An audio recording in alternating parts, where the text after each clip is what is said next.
Who do the American people trust when it comes to climate change? Do they trust the president, perhaps, the one actually setting the policies? Perhaps Congress, also influencing America's response to climate change? The media, Fox News even.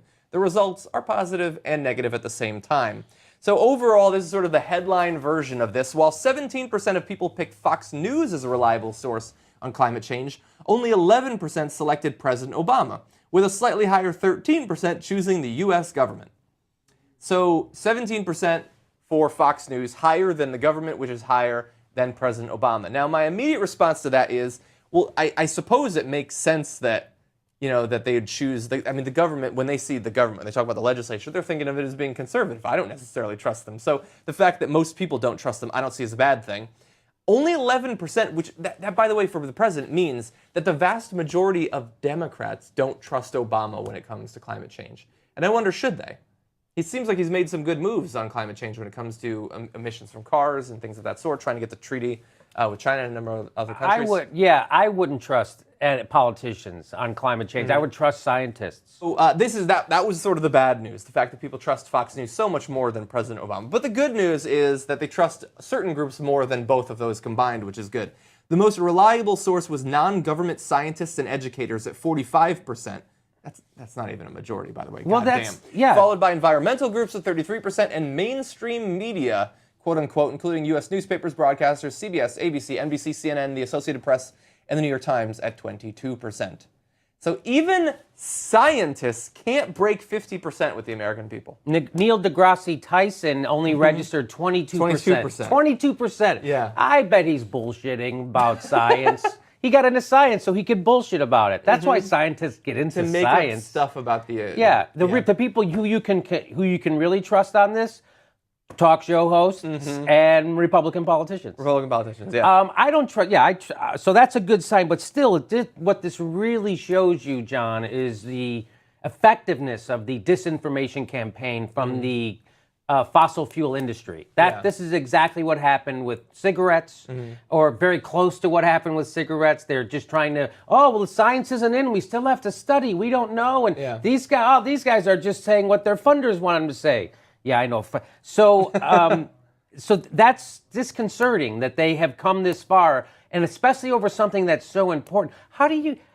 How you can get people to distrust science? It's science. Yeah. It's peer-reviewed. It's and not just a study. Right. Like mountains of studies and investigations of trends in both the short term and in the long term. You can go back 50 years, you can go back hundreds of thousands of years, and they can find evidence that should lead you to believe that something is happening, something that does not occur cyclically in nature commonly. I wish they would have asked, do you trust the military on global because they are already making plans. Yeah. Because they know that global warming is a threat to our security. So they're already putting that into their plans. They know global warming is a huge threat. They've said so. I think liberals are twisting their arms, I think. Yeah. That's what these guys get in the military. They're just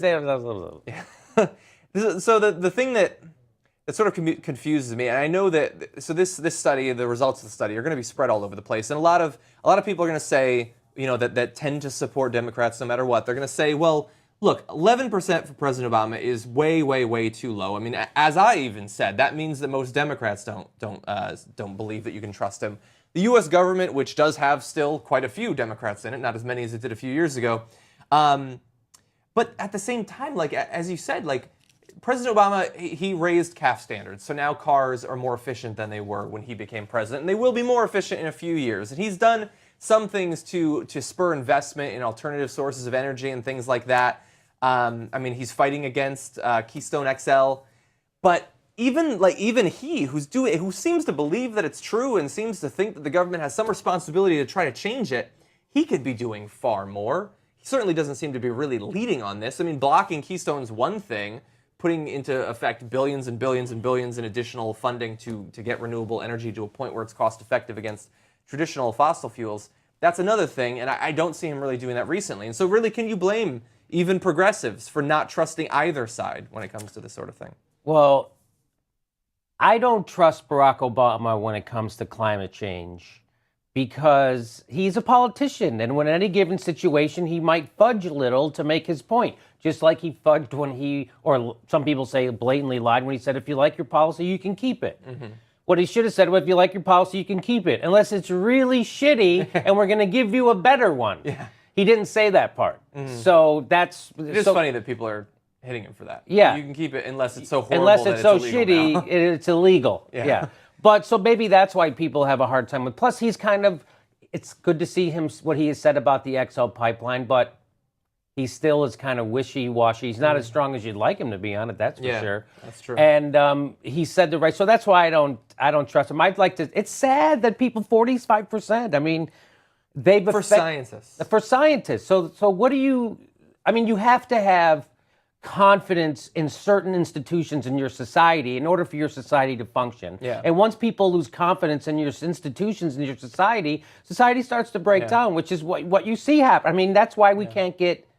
That's why Florida's going to be underwater in 50 years. You're talking about confidence in the church, right? Yes, I'm talking about Exactly. confidence in It's the church. Moral fabric falling apart. And how many? And Johnny, you can't blame a lot of those people for not believing President Obama. He is black. That's true. I'm fairly sure. I wouldn't trust him on his racial background, but I do. Yeah. Also, let's remember 17% say Fox, which means lots of conservatives don't trust Fox. But the takeaway from this for me is that while most people don't seem to trust pretty much anyone when it comes to news about climate change, including scientists, as weird as that is, including Neil deGrasse Tyson, who is probably one of the best known science educators out there right now, that doesn't mean that they don't think that it's something that's happening or something that should be dealt with. They just don't know who to trust about it. And what I'll refer to prove that is 57% of Republicans and 88% of Democrats are somewhat or very concerned about climate change. Now, that is a different thing than are concerned about climate change and think that we're doing it and think we can stop it. That's true. That's a couple steps removed. But it means that there's some fertile ground to talk to these people on. And there's a lot of political issues where, from our point of view for the Republicans, there's not 50%, 57% even chance of discussing it. And so this is a failure on so many different levels when it comes to the media and politicians. I'm not going to blame the scientists. They've been attacked and they don't have the sort of pulpit that the media does. But I think that people are waiting to be taught what's going on when it comes to climate change. They just don't know who to trust on it right now.